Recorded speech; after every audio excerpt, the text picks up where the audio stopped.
पाकिस्तान में बड़ा गुस्सा था, तो फिर पाकिस्तान ने बोला कि जी नल बंद करो, कोई नहीं आना जाना, खत्म करो। तो फिर वो पीछे से आने लगे अपना जहाज जूझ लेके, ये बड़ा केस हुआ था पाकिस्तान में।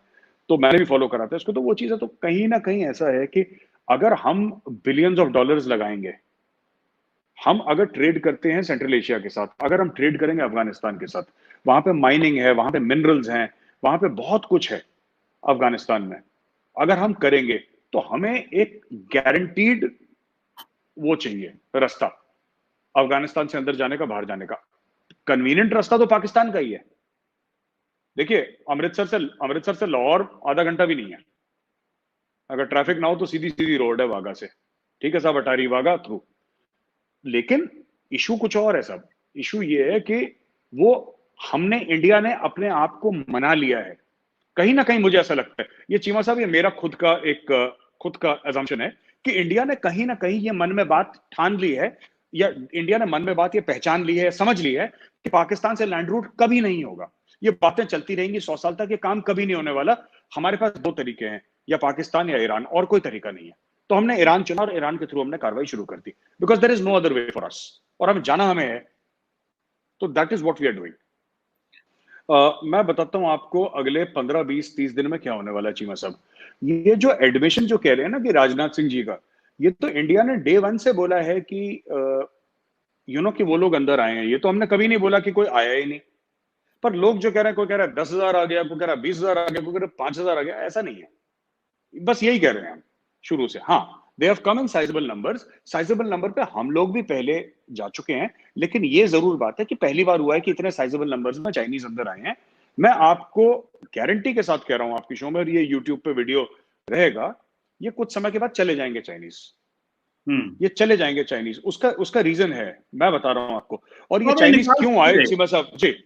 निकाल ये क्यों नहीं रहे चाइनीज आए, चाइनीज को हम चाइनीज चाइनीज? को इसलिए नहीं निकाल रहे क्योंकि निकालने में क्या है कि 67 के बाद, 67 के बाद यहां पे गोली नहीं चली।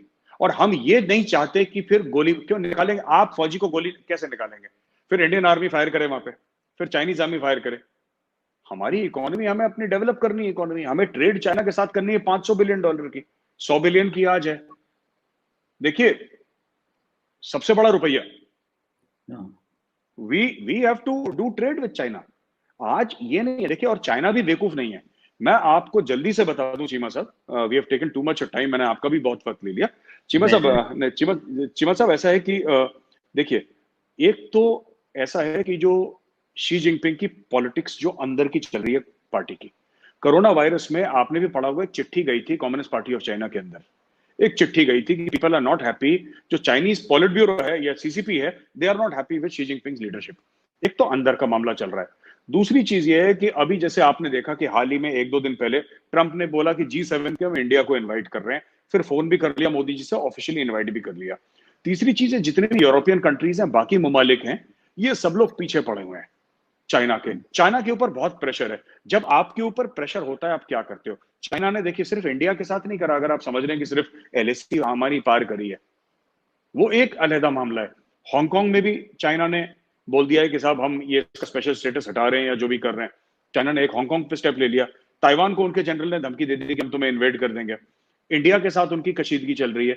चाइना का सबके साथ चल रहा है इस वक्त। आज की तारीख में कोई ऐसा बड़ा मुल्क नहीं है जिसके साथ चाइना की प्रॉब्लम्स नहीं चल रही, चाइना के पंगे नहीं चल रहे। ये सब टेम्पररी है, ये सब टेम्पररी है। देखिए, तो China is trying to figure out कि अभी करना क्या है। ये चाइना फिगर आउट करने की कोशिश कर रहा है। थोड़े समय के बाद सब ठीक हो जाएगा। ये मेरा फ्रैंकली मैं आपको बता रहा हूँ। देखिए, ट्रेड की बात है, अभी जैसे कि गेहूं पहुंचाने वाली बात थी, आप लोग गंदुम बोलते हैं, तो हमने फ्लाइट से पहुंचाया था क्योंकि सी का एक्सेस तो है नहीं, लैंडलॉक कंट्री है।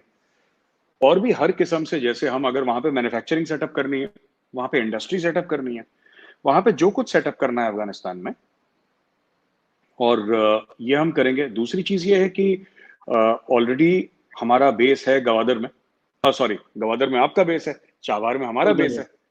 तो जी, तो आसपास ही है बिल्कुल, ऑलमोस्ट, मतलब स्टोन्स थ्रो, चाबार और ग्वादर बिल्कुल बगल में ही है। So we have this base in Chabahar in Iran. So that gives us access to Afghanistan, क्योंकि पाकिस्तान से तो हमें लैंड रूट मिलेगा नहीं कभी। ये बात तय है कि जो आपका एक जमाने में आता था ना बिन कासिम से, पोर्ट बिन कासिम से, फिर वो गाड़ी चल के तोरकम जाती थी, तो वो इंडिया के लिए तो कभी होगा नहीं।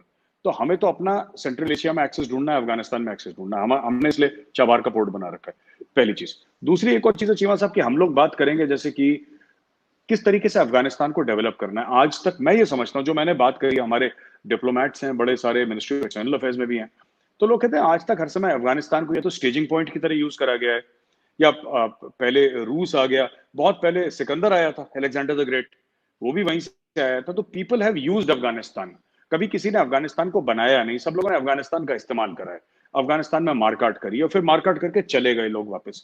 तो हम लोग जो काम करते हैं, we want to develop Afghanistan.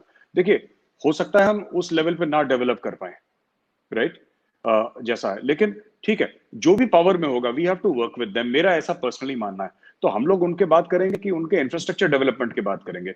Vocational Afghan army officers are getting trained here in in in in our academies. हमारे इंडियन मिलिट्री एकेडमी में अफगान ऑफिसर्स ट्रेन होते हैं, और कई जगह और इंडिया में ट्रेन होते हैं, उनके डिप्लोमेटिक कोर वाले ट्रेन होते हैं, उनके इंजीनियर, सब कुछ यहाँ पे, सबकी मुख्तलिफ अलग अलग किस्म की ट्रेनिंग दी जाती है। तो I think that is something that India can do very well and develop friendly relations with Afghanistan. देखिए, मैं एक बात बताऊं आपको, इंडिया इस खित्ते का एक पावरफुल मुल्क है, पहली चीज। और ये जो हमारी इकोनॉमी ने डाउनटर्न लिया है कोरोना से, आज ही मोदी जी का एक वो आया था, बयान आया था कि इससे इकोनॉमी ऊपर नीचे जाती रहती है, इसमें कोई फिक्र करने वाली बात नहीं है। ये आज बुरी है, कल ठीक हो जाएगी, कोई दिक्कत नहीं। तो आज अगर हमें लग रहा है कि कोरोना वायरस के चलते, और शटडाउन हो गया हमारे यहाँ, 2.5-3 महीने से शटडाउन चल रहा है, कम 2-2.5 महीने से चल ही रहा है, तो इससे तो फिर हमारी इकोनॉमी ऊपर चली जाएगी, वो कोई मसला नहीं है। पर इसमें सबसे बड़ी बात यह है कि अफगानिस्तान हैज टू पार्टनर। देखिए, अमेरिका बहुत दूर है, रशिया के पास वो फॉरेन एक्सचेंज रिजर्व नहीं है जो पुराना था। वो रशिया, जब हम बात करते हैं ना, हम यूएसएसआर की बात करते हैं, वो स्टोरी खत्म हो गई 1989 के बाद, वो स्टोरी खत्म हो गई। फिर अर्ली 90s में यूएसएसआर के पास इतना पैसा नहीं है कि इन्वेस्ट करते। उनका जो भी बनाया है, वो लोग नहीं कहते, गांव में आपने सुनी होगी कि ये खानदानी चीज जो पड़ी हुई है, जमीनें हैं उनकी हैं, नए नई जो पीढ़ी है वो कुछ नहीं कमा रही, वो पुरानी जमीनें बेच बेच वो उसकी जो भी बैलिस्टिक मिसाइल्स हैं वो सब पुरानी है, नया तो ऐसा कुछ this thing. And their budget is lower than hours, Russia का तो हमसे भी कम बजट है। चाइना एक प्लेयर हो सकता है अफगानिस्तान में, चाइना एक प्लेयर हो सकता है, क्योंकि चाइना का भी, if I am not wrong, China का भी बॉर्डर मिलता है अफगानिस्तान से। China also got a border with Afghanistan, plus Pakistan is there to help. तो फिर चाइना के साथ काम करेंगे वहां पे। चाइना के साथ हमारी बहुत अच्छी रिलेशनशिप, मैं समझता हूँ, क्यों है, अभी झगड़ा भी चल रहा है, ट्रेड भी चल रही है, एम्बेसडर एमओयू भी साइन कर रहे हैं, फैक्ट्रियां भी सेटअप हो रही हैं, फौजें भी आपस में थप्पड़ घूंसे लात फ्लाइंग किक, पता नहीं क्या क्या ड्रामे भी चल रहे हैं वहां पे, सब कुछ चल रहा है, एवरीथिंग इज गोइंग ऑन। तो अगर China comes to Afghanistan, we will deal with China there.